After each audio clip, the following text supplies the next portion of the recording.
Welcome to the Season 9 Yukon Nintendo Club Pokemon Draft League Power Rankings. So for those unfamiliar, Power Rankings are basically where I go over every team, kind of give my thoughts on them, strengths and weaknesses. Sometimes at the end I rank all of the teams relative to the others, but I don't know if I'll be doing that this time because the teams all seem really good this season, and it's honestly really hard for me to pick which ones would be best. But yeah, we'll see. So let's get right into it with the Silver Division here. We have Rishi of New Funky Mode. Rishi's team is really cool. What I like about it is that it's very fast. The speed tiers here are on average insane. It's a very fast team. A lot of good momentum pivoting options, even with the walls, right? Like Togetic, Gligar, and Tangrowth, even things like Regenerator and U-Turn. That will make sure Rishi stays moving. Yeah, this is a team that's going to be hard to wall and sometimes hard to take out. One slight criticism I would say is you have the walls, Tangrowth, Gligar, and Togetic, are all weak to ice. And not much else is a very sustainable backbone. So if you have a good ice attacker, it's not going to be hard to penetrate those defenses. But Rishi's momentum can still get him out of it, I would argue. Yeah, this is a cool team, and I think if Rishi gets creative with the sets, they can really keep their opponents on the ropes and win the momentum game to take them out. Excellent stuff from Rishi. Next up, we have Yarn from Murkrow Posting. Excellent team name. And, of course, the team does have a Murkrow on it. This team's really good, really bulky, which I like. A lot of hard hitters, not lacking for bulk with things like Mamoswine and Emboar.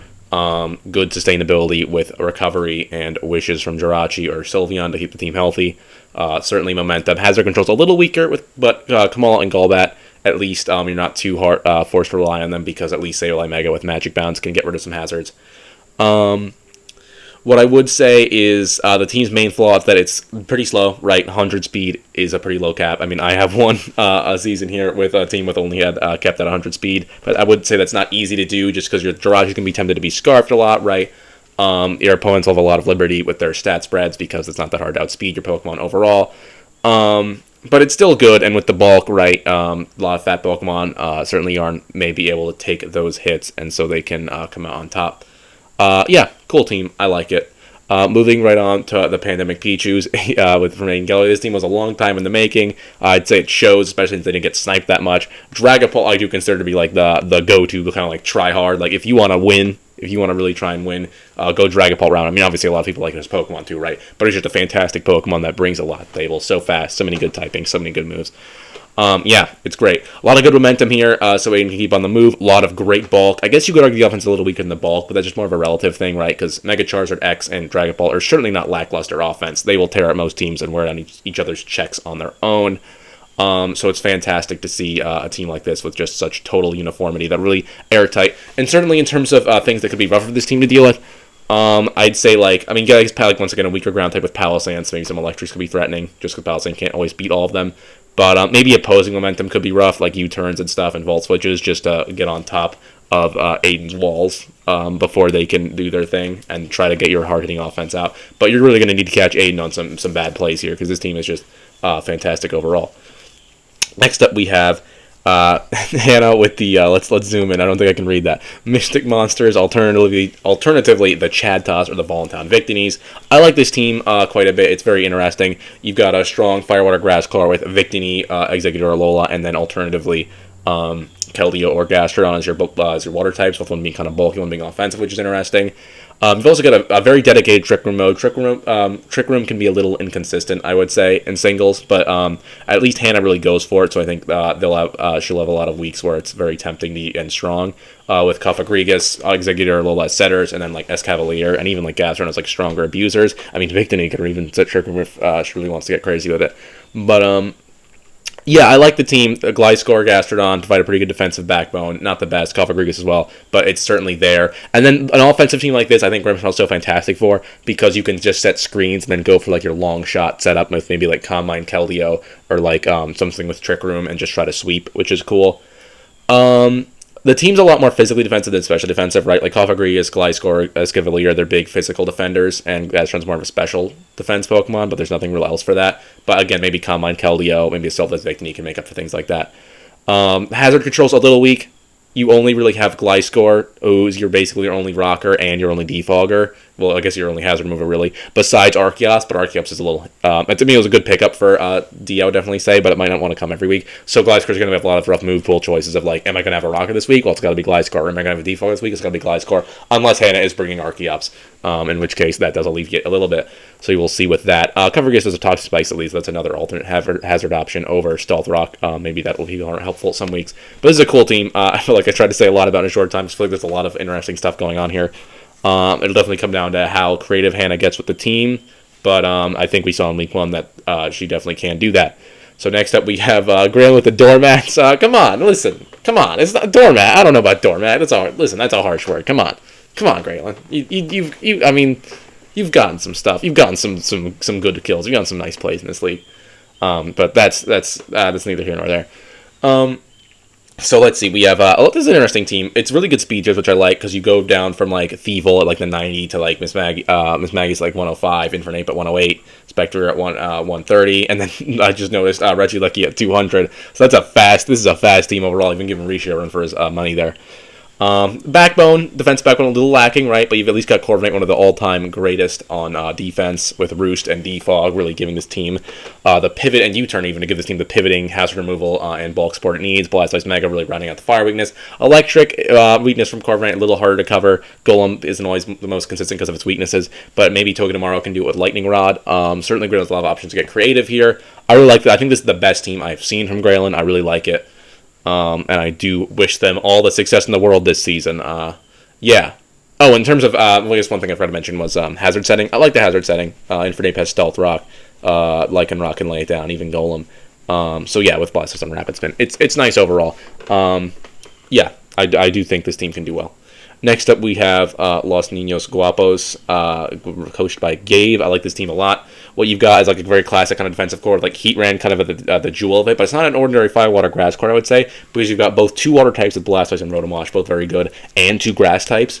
And I don't think either of them are redundant because they're all kind of different, but they, like, it's really not to gush about it, but it's like with Blastoise and Rotomosh, you've got 2 very good momentum options and 2 good hazard removers. And then with Roserade and Chestnut, you've got like a physical wall and a special wall. Potentially, and like one's physical attacker, one special attacker. They both get spikes. One gets toxic spikes even. So, and then with Blastoise's Rapid Spin, the spikes and Spiritomb to block Rapid Spin as a ghost type, you've got like a really good hazard stack formula set up. Slurpuff's there too, and so basically, and then for Heatran's weaknesses like water, ground, and fighting, you've got all sorts of things to cover them. With Heatran really being the crown jewel of that defensive setup. It's just fantastic. I just love it. Aerodactyl Mega also rounds out really good offensive option. Certainly adds a lot of the faster pressure, which this team would be sorely lacking without Aerodactyl Mega. The team's a little slower on the whole still. Right, your things over 100 speed, I believe, besides Mega Aerodactyl, are really just Lopunny, which is 105, and you're not going to Mega Lopunny a lot. So I would say the team is a little slow, right, but I'm not too harsh on it because you do have webs from Slurpuff, which is certainly nice. And even I forgot to even mention, Articuno with competitive can punish Defogs. It's just, man, this team is, I really like this team a lot. Marowak being your only ground type isn't the best because it's a little weaker, but at least it maybe can do some stuff with webs. And with 2 grass types, you're not going to get demolished by electric, right? It's just they're going to be vault switching on you a lot. Next up, we have Catherine with Chicken Maybe Dinner. Catherine's a first-time drafter, as far as I know, but you wouldn't really know it from this team. This team is a really good setup. I've used Landorus, Therian, Ferrothorn, and Primarina together on some of my drafts. It's a good core because you get like a physical attacker and tank with Landorus, Therian. You get a special attacker and special tank with Primarina, and you get like an all-around wall Ferrothorn, as well as hazards on both Ferrothorn and Landorus, Therian, with Landorus, Therian, and Primarina being able to pivot. It's fantastic. I look at a lot of other options. They went more niche. Like Pokemon you're not going to want to bring every week, but they're still going to be very effective when you bring them. Things like Shedinja that some teams might get walled by, or Porygon 2. Ditto, which is good against the setup sweepers. Some teams might rely on Moltres, Kalar, which is a very strong setup sweeper in its own right. And Urshifu, which kind of maybe just joins the main core of 3 is something that she might bring every week. This team's really fantastic. I think there's a lot of potential, so I'm excited to see a strong first showing from Catherine. Next up, we have Loon with the Lunatics. Speaking of cores I've used, I could gush all day about the Garchomp Rotom Heat Vaporeon core. I've used it to win several leagues. It's fantastic. You get all the pivoting, hazard control, cleric shit in the world, type coverage. It's fantastic. And Loon rounds it out wisely with things like Muckalola that handles special fairies even better for Garchomp than Rotom. Gardevoir Mega, which gives you some extra special punch. The team may seem a little lacking on physical power at first, but when you see like Garchomp, Decidueye, Aerodactyl, Graplock, playing all together, it's like Muckalola even. There's physical options. It's just not outright as powerful as Mega Gardevoir, but they're certainly there and they're strong. This team just does everything. Like, there's not much to be said. Plenty of hazard removal, plenty of hazard setting. Good speed tiers, respectable speed tiers. Yeah, it's really good. I can't complain about this team. I guess the speeders could be a little better, just as a nitpick, because it's like you go 102 for Garchomp to like 130 with Aerodactyl. But that is a nitpick. Like that is still good, decent speed tiers. It's a fantastic team overall. Looking forward to see good things with it from Loon. And I don't know, Graplock's funny. I like Graplock. All right, that covers us for Silver Division. Let's move right on to Gold. All right, and here we have the Gold Division. Philip seems to be lacking a name. You'll give him one. Let's call him the Philadelphia Sleepies. All right, perfect. Yeah. So Phillips' team is pretty interesting. You've got a very strong offensive core that's hard to endure, right? A lot of teams aren't going to be able to take repeated hits from Melmetal, Garchomp, Mega, and Gengar. Garchomp especially being underrated Mega with Scale Shot who can clean up in the late game, whereas Melmetal and Gengar are especially proficient at just punching holes. They're good week-to-week options. Again, kind of like Catherine, I'd say. It's a lot of things where it's like you're not going to want to bring them every week. Things like Comfey, Cryogonal, Uxie, but they'll have very strong uses some weeks. A lot of teams can't take Comfey too well or can't take Freeze Dry as well from Cryogonal.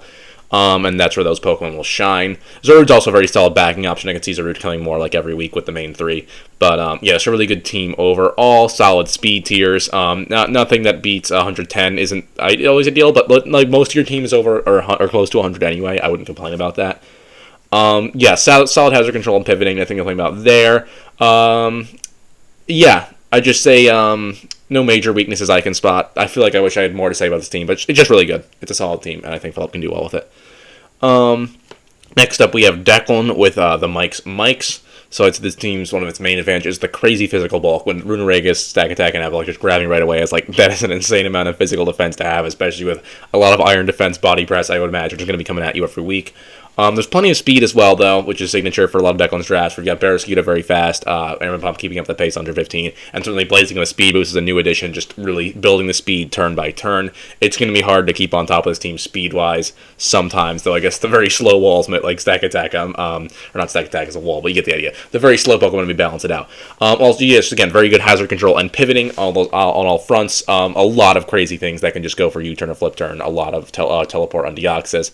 Believing the U-turn Blaziken, so you can keep what you want on the field, and just really good hazard removal and setting as well. There's also a deceptive sustainability to this, even beyond the physical bulk, because I would say, like, Shaman and Altaria Mega, with Shaman's Natural Cure and Altaria Mega's Heal Bell, you can keep the team very healthy. And Deoxys Defense, while special defense is a little lacking, Deoxys Defense has really patched it up. It doesn't mind being used as your special band-aid week to week, I would say. Fantastic team overall.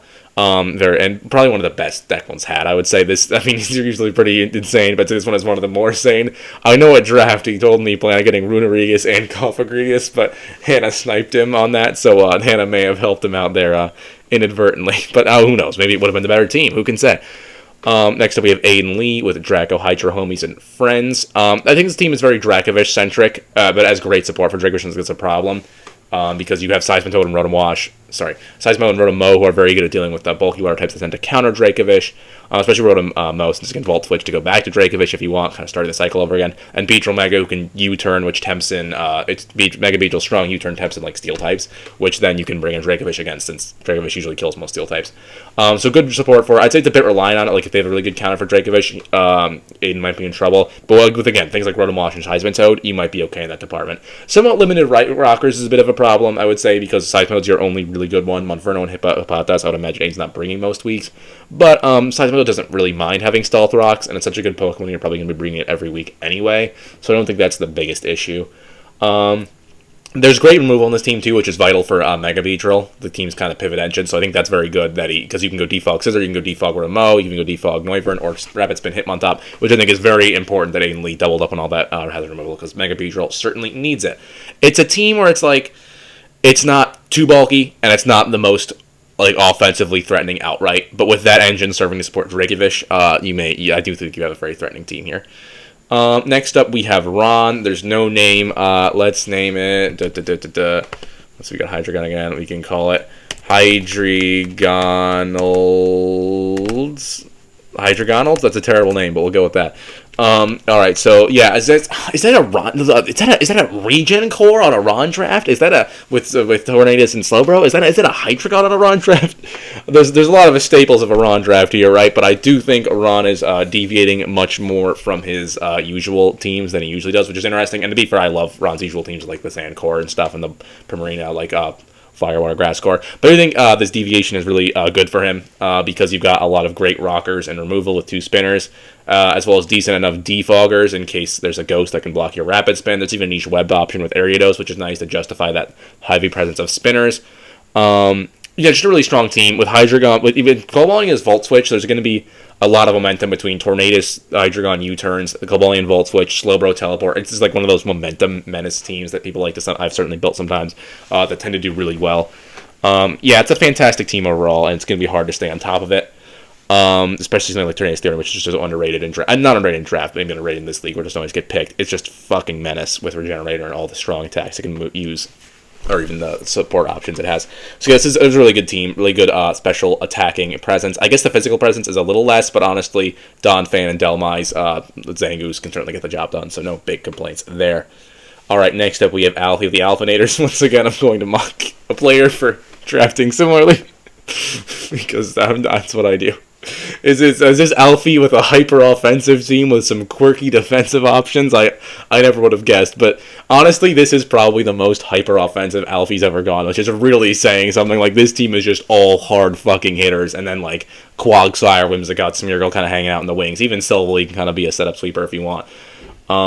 It's also very menacing, decisive support, I would say, particularly with Whimsicott and Smeargle, where it's like Whimsicott can Memento, or Smeargle can set up like Spore or like Sticky Web into these powerful fucking setup sweepers, like Volcarona, like Thunder's Theory, and like Lopunny Mega with a Power-Up Punch, which can always be really powerful. Or even Lycanroc Dusk with Source Dance into Accelerock. This is a team where you just can't sleep on it at all, otherwise you're going to lose. I do think the defense is really lacking, even for Alfie usually does, so I do think Alfie would need to play the top of his game to really win with this team, because if he makes mistakes with his setup, then he's losing because there's not the bulk to back it up. But I do think this team is simply fantastic, and a lot of really compelling hyper-offensive options, which he should be able to abuse this season. Next up, we have Sean, the Sleeping Rishis, starring Slippin' Rishi the Mew. The team is very pink, which makes it very powerful. That is how teams work.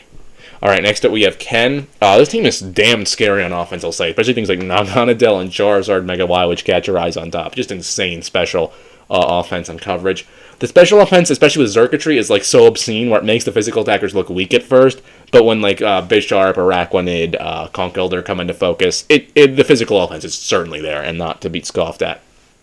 The backbone is also great, just because you've got things like Araquanid getting special hits, Forge getting special hits. I guess the physical bulk isn't quite there. I mean, obviously you're going to be running full physical defense Florida's most weeks, right? But I don't see an outright really good physically bulky Pokemon on here, so that is, I would say, a ding against the team. Another ding I might say is that like for a Charizard Y team, I wouldn't call anything here like a good defogger. And that's the thing, I'm not saying you don't have good hazard removal options, because you got good Pokemon with defog. So it's like Florida's, Conkeldurr. They're good Pokemon that can run defog. I think Naganadel might have it, don't quote me on that. But they're Pokemon that don't love having defog in their set because it kind of slows them down or they're not that great at using it. But still fantastic overall. Just really menacing team in terms of power, and maybe with its own hazard options from Araquanid's webs, right? They can compel you to defog, so Ken doesn't need to, even though those defog options are a little iffy. But just a fantastic, very offensive, very threatening team. Oh, and Ken didn't pick a name. Let's call him the Season 8 champions. Lol. Alright, finally we have Pratham of the Manchester Mamos. This is a cool team. I would honestly, I don't know. I might argue it's the worst in the league. No, I'm joking. I can't let the Season 7 meme die, but this is a good team. It's interesting and a very mobile team with a lot of pivoting. Like, it can very much stay on its feet with like fast things like Crobat, U-turn, League Volt Switch, Basculin Flip Turn. A lot of ways to Swampert Flip Turn, certainly. Just a lot of ways to pivot around.